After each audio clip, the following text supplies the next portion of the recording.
Hi, good morning everyone. Mẹ ai hồi gì mà phẩm mà tôi coi bây giờ tôi ní, ada đó mẹ mà phẩm đó foreign làm bên đây cái đống sắt đây cái đống ai hay là kia mà có, ada đó mẹ đó dừng mình nasi mà phẩm sẽ jam na cái nó đâu mà phẩm ní mẹ sẽ đống dừng mình cái ní, ada đó ní, ai hồi gì thốt rồi vậy ní, papa ga, mama ga, ai ga, isa nupa ga, ai tàu ra chặt tôi ní, vậy nasi sẽ có, ada ní mẹ hồi gì ai cái pung đi pan ta đấy, ai thốt tôi sẽ mà phẩm sẽ bữa đi sẽ cái pung anh lom chăng nghe vậy có, yêu bữa đó có. Ada ni apam do dum lamen capat na dum ay dum hayra kiya miyam da ko jengmi nasi miyam ada ni pare nasi ay matang dum jengmi nasi ay ko ada ni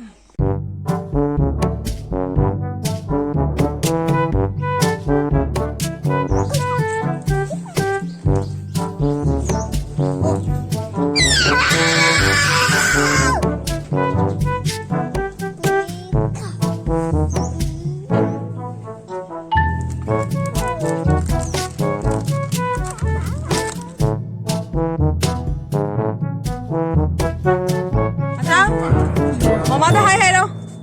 Jangan nak mening dah. Hai tau đâu?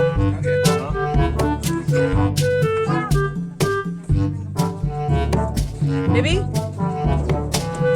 Ichana paase marks up tadi chalu hai dah na marks asa uba ma mangon lagi hai na chang bamu upsal laga tau iso jeng macam mata jeng ya? Oh wow, very nice. Ma'am अखोई हुजिक जुमदगी थोकले चटपगी अदो ma'am जेमिनसे आई दुम जेंगलके चलीबा मफम से अदो हुजिकता अखोई जुमदगी थोरकना सरक लम्बेन the अखोई चलैने बको आबली बिना मोबरी कमा दिनेन करमदा मैम अखोई थो ए चटले हुजि अखोई पापा मामा आई ममांगदना अखोई मामो मखका अखोई मचागा ममांगदा तोंग खरे lagi. Kau ni program betul ni. Program museum dah cari ni nak. Aku hudi cepat paham dah hari lagi, bako. Wandrapur gi Borak Museum hai betul. Adu ai cari ni ya bako. Adu ni, miam ai museum do. Adu do ai jangan lagi ya bahuran ko. Adu ni, mari cari nasi. Ini ni orang mabuk makan. Cari baga, angga mama. Adu hai betul ni isu. Adu ini tu mungkin dom dosan ba. Adu isu ni maning dah. Ma'am अखोई सेगी बगान सेगी सम्मगा चली नी अखोई हुजी मोंटापुर चली से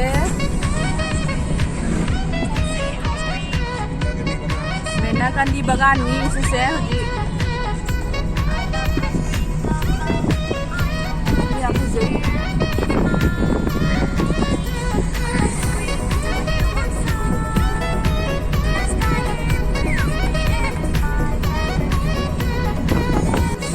Micat batung hari siga ngai mu siga tum chale bong na pambiri ya tum me ma'am सिगे की दी मोटापुर से चंगा हो रहा है ऐसे की लम्बे सिगे की मोटापुर के बोलो वो जैसे ऐसे कुछ दूरों की मोटापुर की मैम सिगे मोटापुर कुछ दूरों की सिगे की चंगी बा कोई ना चलते बा मोटापुर का हम दो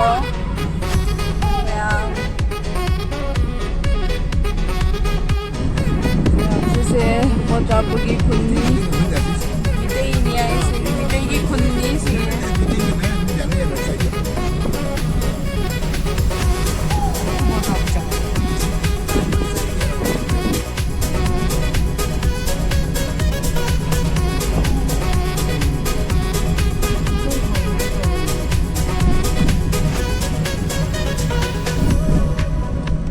Kunsang dulu dia mah. Motaburgi kunsang.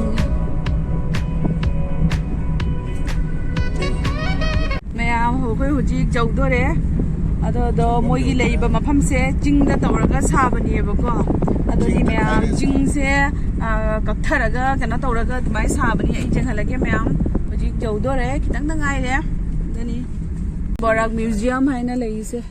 से बोराक museum and library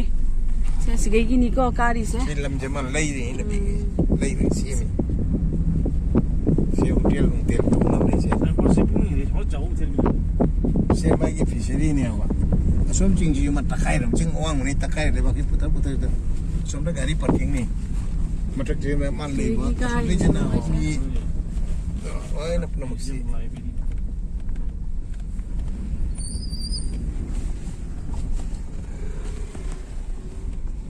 Cái này gãy chỗ bên đây xe.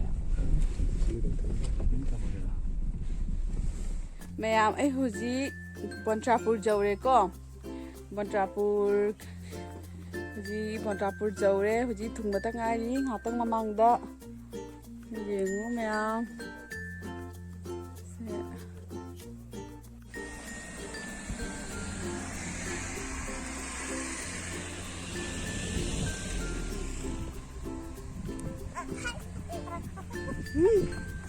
Mayam ai huji Bontrapur gi khuning thek haido adugi mafam dani eba lai se ko ado mayam da ai huji mogi museum se ai jeng halake ba ko museum se badi asiga akoi gi oja oiriba akoi na sun kaka ko ba sir Rasmani haido Assam University gi Manipur department gi professor ne ba ko ado magi masagi lanai na tawjaraga hangjaba museum ni ado do asise fazana kano oina sanaga di leiba nati ba ko dum juma chama tawraga aduga ma thamjiba pochei singnieba adoni mayam da I asise mathang mathang dum jenghalake pochei singje hanagi thainagi matamgi koina ugidriba haidi ujadriba ubasu jawba dum khara ado singi pochei ngatanieba ko ado jengsi mayam asigi mamang sigi dum kapaga dum tapi tapi tawna dum jenghalake ba mayam da ko doni mayam jengminasi adoni mafam se jamna nusi jingi mathakta haidi jing se takhairaga ko adugi tawraga saba mafam nieba ko moina se lei se adoni mayam yengminasi ai jenghalake moigi museum da leiba pochei hinje ko ai dum se ma jenghanba hawrage andi dum jenghanba hawrage asigi kano singse sige hawrabani ko ai jenghanba se ani sigi pochei singse singse yengu mayam sese hini ko jenghalake mayam kamdam sangi haido adusu kari ki chakka no khangde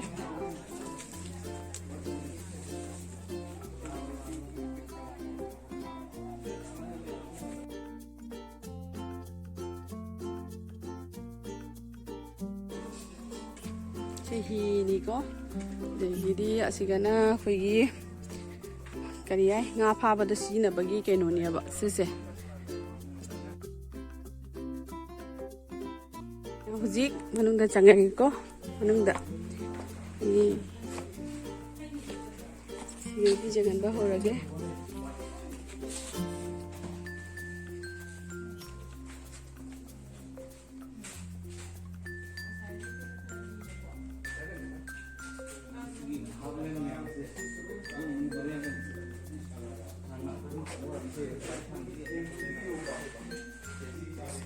sese phi sabagi kari kari tawbagi ni sese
thainagi matamgi pochei ngatani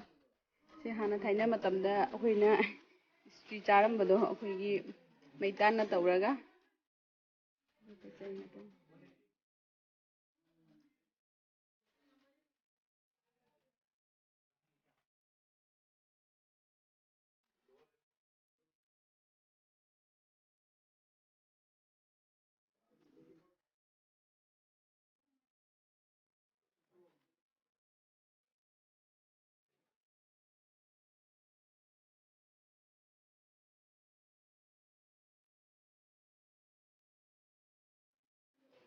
ꯃꯣꯡꯒꯤ ꯂꯨꯕꯥꯛ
ꯄꯨꯟ ꯉꯥꯛꯇꯅꯤ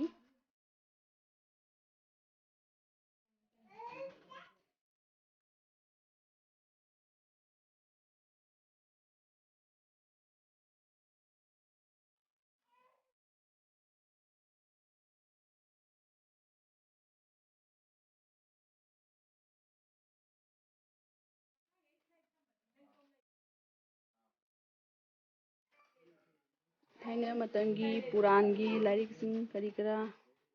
ꯏꯁꯥꯁꯤꯡ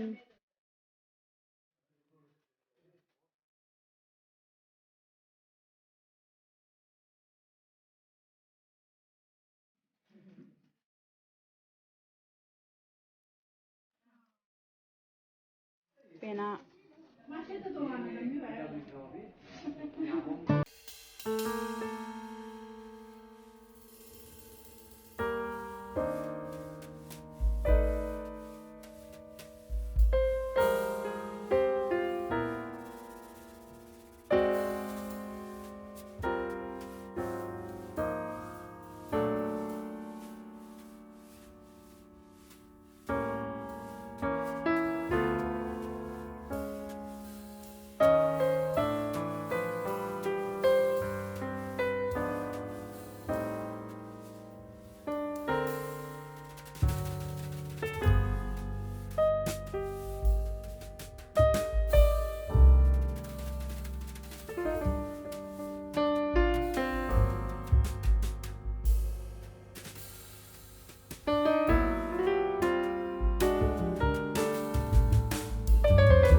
ꯑꯩꯈꯣꯏꯒꯤ ꯄꯨꯕꯣꯛ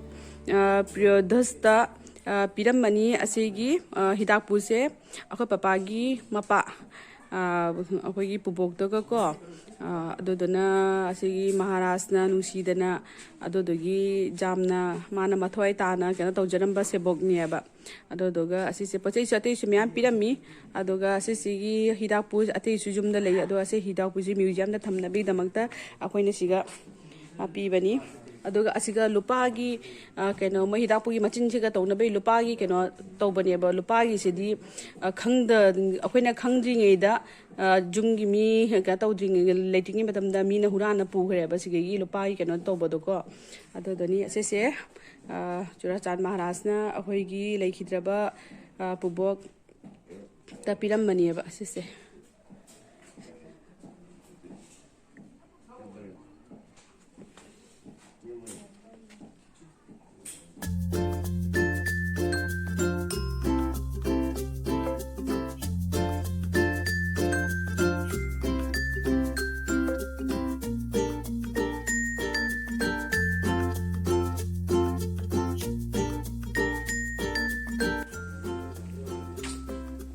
ꯁꯤꯒꯤ ꯀꯣꯟꯁꯤꯡꯁꯦ ꯍꯥꯟꯅ ꯊꯥꯏꯅꯩ ꯃꯇꯝꯒꯤ ꯀꯣꯟ ꯉꯥꯛꯇꯅꯤ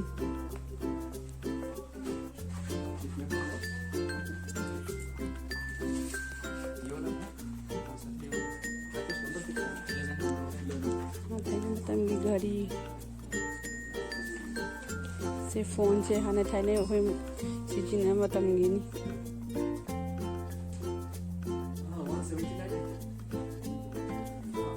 ꯁꯤꯅ ꯃꯥꯡꯒꯪ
Tin tin.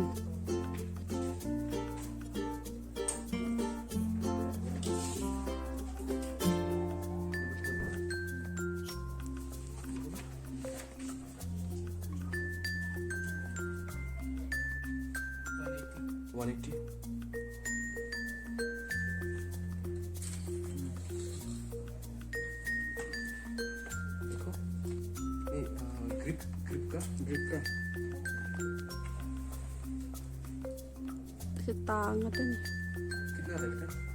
129 वो ग्रिप का लोअर थी ये वाला था या ऊपर वाला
ꯃꯅꯨꯡꯗ ꯂꯩꯌꯦꯕꯀꯣ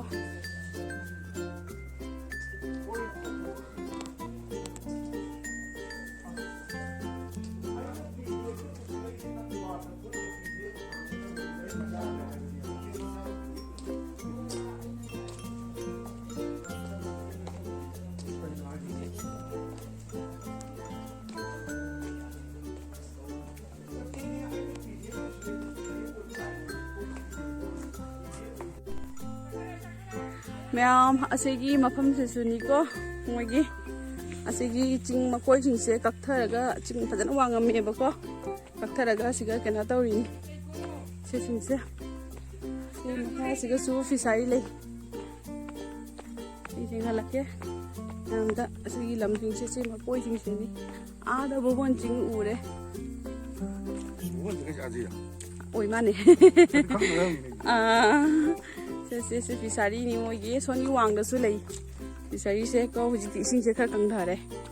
ꯑꯗꯨꯅꯤ ꯑꯁꯤꯒꯤ ꯂꯧꯁꯤꯡꯁꯤꯁꯨ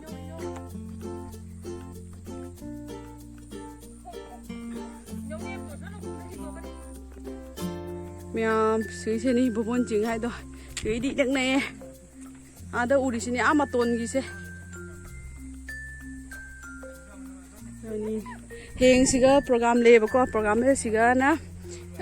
ꯃꯣꯏꯒꯤ ꯀꯩꯅꯣ ꯐꯝꯗꯣꯏꯅꯦꯕ ꯁꯤꯒꯤ ꯃꯐꯝꯁꯤꯡꯁꯦ ꯗꯨꯀꯥꯟꯁꯤꯡ ꯐꯝꯕꯒꯤ ꯁꯥꯔꯤ ꯉꯥꯛꯇꯅꯦꯕ ꯁꯤꯁꯤꯡꯁꯦ ꯁꯤꯒꯤ ꯃꯄꯥꯛꯁꯤꯡꯁꯦ ꯂꯥꯛꯑꯣ ꯃꯌꯥꯝ ꯑꯁꯤꯒ ꯈꯜꯂꯤꯕ ꯃꯐꯝꯁꯦ ꯑꯁꯤꯒ ꯍꯌꯦꯡ date 30ꯗ 31 date 1 aduga program layebako asise Bontrapurgi Khuningthekpi haba mafamdogani haba oja Rasmani gi moigi keno mafamdani bako adodo oja Rasmani haise akhoi Assam University da Manipur Department gi professor oinebako magi daniyebako magi mafamda magi museum leiba khorpa singse se magi sangai se ganiyeba asiga program lei se program the yam chauna lei date 30 dana mangkawai ke galakna taurani adigi di date 31 na baby chanchanoi adigi di pungi kari kari myam program se myam jam lei adigi di date 1 dana lila drama lei bako adoni myam asiga myam lakpiu asiga program achoba lei adoni myam se haijening badi aina se hojikpudi phajana kana tawba khoba loidriyabako ahoi se marakta laga karaktana ahoi lakpani papa ahoi tawna noni myam se ni museum gi doniyabako museum se phajana chauna sadokri kaina haidi heng government degi kana tawga sanction lautharaga tawna sadani ba sidi masagi irenagi paisana tawraga sajaba kanoni yabako sira leiba kholiba tawriba myam singse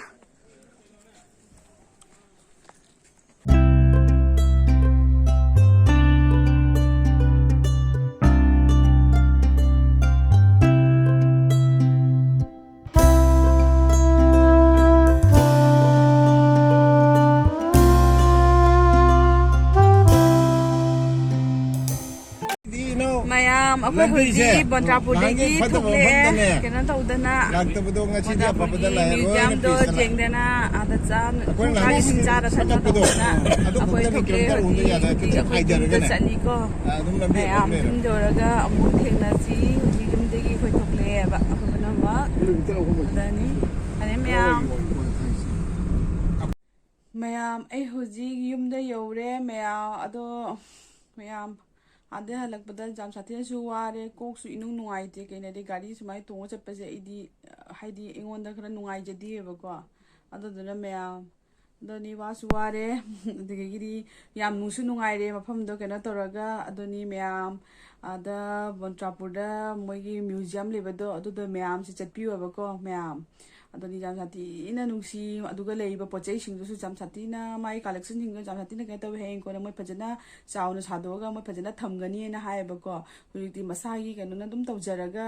haidi tawjana thamjabani ne ko kana tawjibako adoni moi mafamdo jam sathi na nusi aduga lehoriba moi nine singji ije singdu su ibok singdu jam sathi na nusi doni fare mayam ꯑꯩ ꯑꯁꯤ ꯊꯝꯖꯔꯒꯦ ꯑꯗꯣ ꯃꯌꯥꯝꯅ ꯑꯩꯒꯤ channel ꯑꯁꯤꯕꯨ ꯐꯖꯅ ꯌꯦꯡꯕꯤꯌꯨꯕ ꯃꯌꯥꯝ ꯅꯨꯡꯁꯤꯅ ꯌꯦꯡꯕꯤꯌꯨ ꯑꯩꯁꯨ ꯑꯉꯥꯡꯁꯤꯒ ꯖꯥꯝꯅ ꯀꯩꯅꯣ ꯇꯧꯔꯒ ꯋꯥꯅ ꯀꯥꯞꯆꯔꯛꯄꯅꯤ ꯑꯗꯣ ꯃꯌꯥꯝꯅ ꯅꯨꯡꯁꯤꯕꯤꯗꯨꯅ ꯑꯩꯒꯤ ꯆꯦꯅꯦꯜ ꯑꯁꯤꯕꯨ ꯂꯥꯏꯛ ꯁꯕꯁꯀ꯭ꯔꯥꯏꯕ ꯁꯤꯌꯔ ꯇꯧꯕꯤꯌꯨ ꯀꯃꯦꯟꯇꯁꯨ ꯑꯗꯨꯝ ꯍꯥꯏꯕꯤꯔꯛꯎꯕꯀꯣ ꯅꯨꯡꯉꯥꯏꯇꯦ ꯍꯥꯏꯗꯣ ꯑꯗꯣ ꯐꯔꯦ ꯃꯌꯥꯝ ꯑꯁꯤ ꯍꯥꯏꯔꯒ ꯑꯩ ꯊꯝꯖꯔꯒꯦ ꯕꯥꯏ